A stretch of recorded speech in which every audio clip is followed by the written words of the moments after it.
Достар, табиғат біздің достымыз рубрикасының бүгінгі санында медузалар хақында қызықлы мағлұматларға ие боласыз. Медуза балық емес.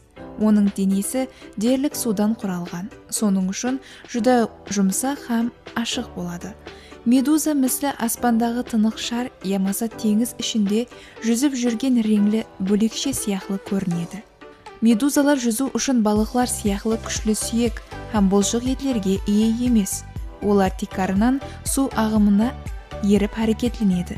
Бірақ медузаның өзіне тән жүзу ұсылы да бар.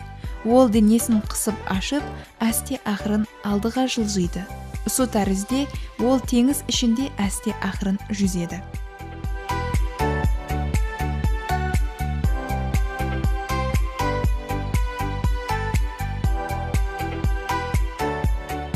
Тикарынан медузалар майда планктонлар, шаян тәрізілер һәм майда балықлар менен азықланады.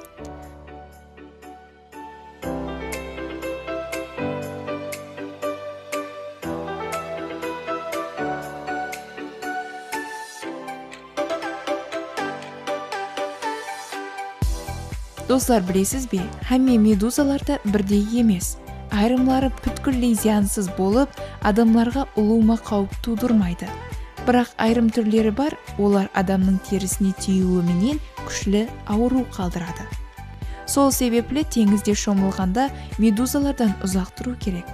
Медузалар теңіз тіршілігі үшін жүдә ахметлі болып табылады. Олар теңіздегі майда жәндіктерді жейді, һәм өздері де басқа жануарлар үшін азық болып қызмет етеді. Мәселен, теңіз тасбақалары медузаны жүдә жақсы көреді.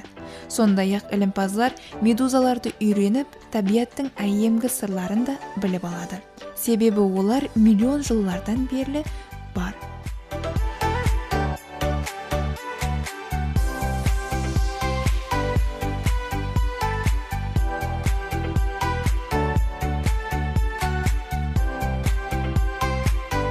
Медуза табиғатта гөзаллы һәм сырлы дүние тымсалы. Олардың түрлі реңдері, тынықлығы һәм теңізде жүзіп жүргендегі гөзал көрінісі табиғаттың әжайбаты болып есапланады. Достар, табиғат біздің достымыз рубрикасында медуза хақында мағлұматларға ие болдыңыз.